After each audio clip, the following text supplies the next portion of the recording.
Magandang araw mga kaibigan.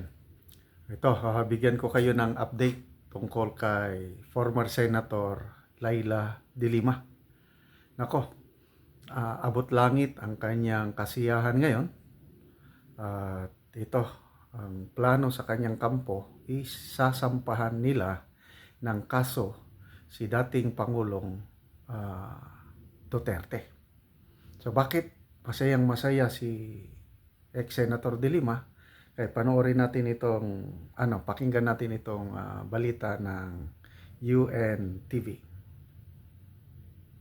Magandang gabi, Dante. Yan bang dismissal sa uling kaso ni dating Senador Laila De Lima ay pinalna o maaari pang iapila? Jun, tama Jun, ito ay pinalna at sa ilalim ng ating batas, ito ay hindi na maaaring iapila dahil naman sa issue ng double jeopardy.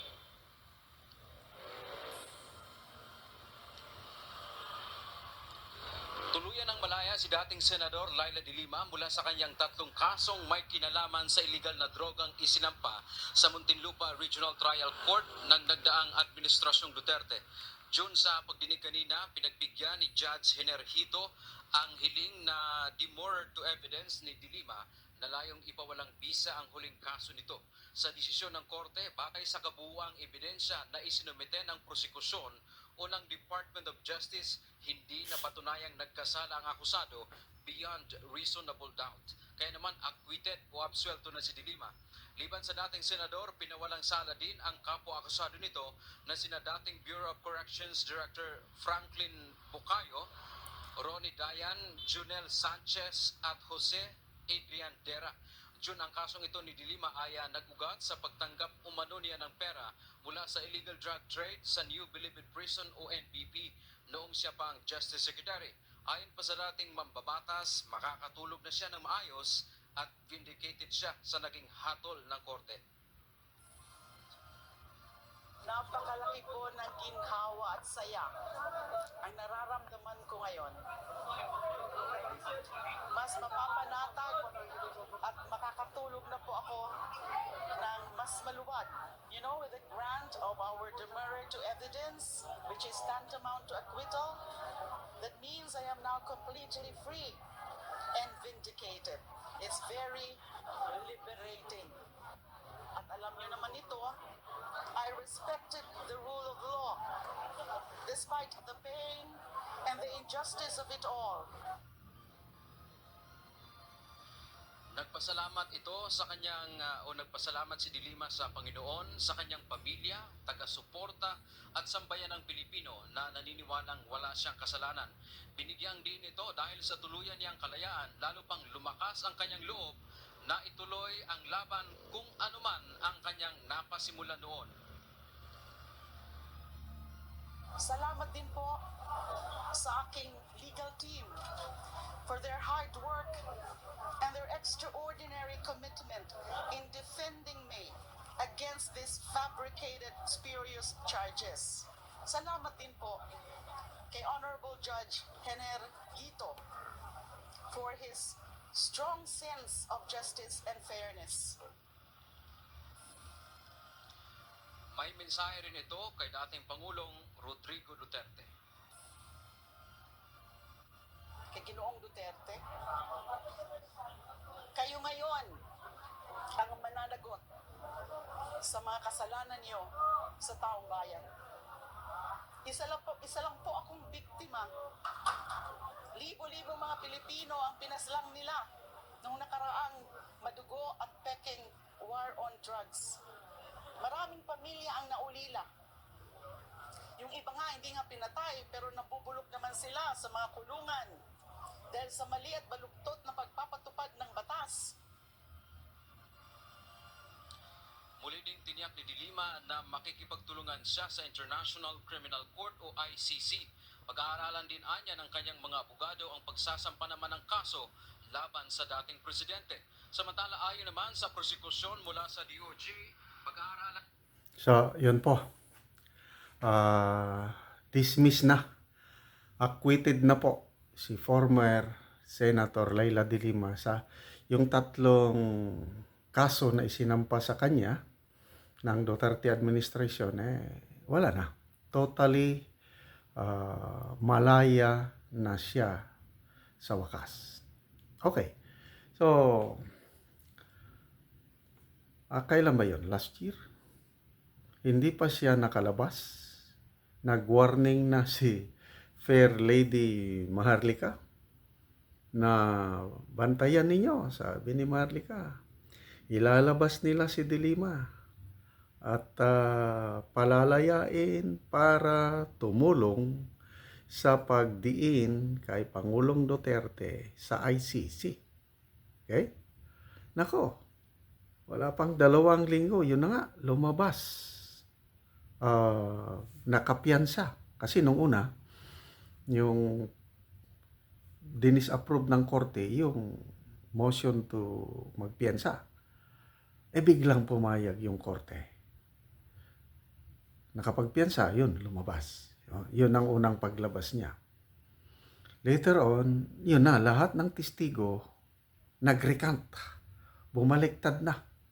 Dahil napilitan lang daw ang mga testigo na, puwersa lang ang mga testigo. So dahil sa recantation, wala na. Ito na ngayon ang demorar to evidence. Pinagbigyan ng korte dahil wala nang mga testigo Yun na. Malaya na po ang dating senadora. At sabi niya, daw siya? Biktima. Well, huwag na nating questionin yung decision ng korte. But then, may dalawang korte. 3 pa nga Ito, yung legal court. Ayan, panalo siya. Kaya lang, may 2 pang korte. Ano yun? Yung Court of Public Opinion sa taong bayan. Ano sa tingin ng taong bayan? Talaga ba siyang biktima? Talagang inosente? O nang dahil lang may tumulong sa kanya na Yun, that's public opinion. So, paano natin ma-measure yung perspective ng taong bayan? Nakaraang election, di ba, kumandidato siya? Wala, natalo siya Ibig sabihin, natalo siya, mas maraming naniniwala na yun, yung akusasyon sa kanya. Ito, sana sa 2025, kakandidato ulit siya. Tignan natin. Kung mananalo siya by 2025, yun, pwede nating masabi na panalo siya sa Court of Public Opinion. It remains, tinanong siya ng media kung kakandidato ba sa 2025. Wala pa siyang direct na answer kung kakandidato. But sa tingin ko, kakandidato yan At yun na, malalaman. Yung taong bayan na ang maging hukom. Kung mananalo siya, talagang maraming naniwala sa kanya. Okay, next, yung ICC. Talagang makikipagtulungan siya sa ICC. Diba, June na ngayon? Ito na, yung sinasabi ni ex-Senator Trillanes na anytime, by June or July, lalabas na yung warrant of arrest ni PRRD, Senator Bato, at later on, isasama nila si BP Inday Sara. At according to Maharlika, yung puting ahas na ang main purpose, bakit palabasin na palabas o ngayon malay na si De Lima, ay dahil dito sa ICC para tuluyan ng madiin si Pangulong Duterte sa mga nangyari noong kanyang kapanahunan.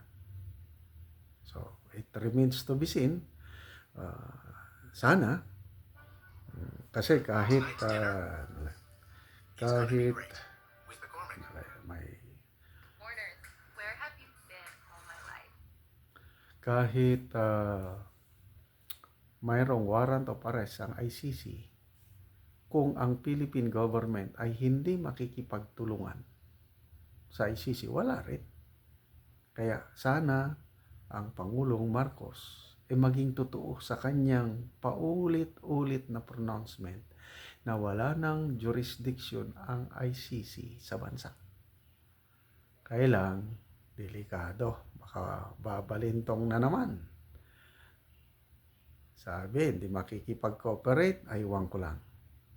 Baka pagdating ng warrant of arrest ng ICC, biglang utusan ang law enforcement agencies na huliin ang dating Pangulo para litisin ng ICC. Yan na po.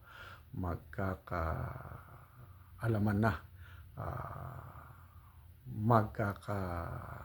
Halo ng balat sa tinalupan. Yun na. Yung mangyayari yan na sana maiwasan ang karahasan.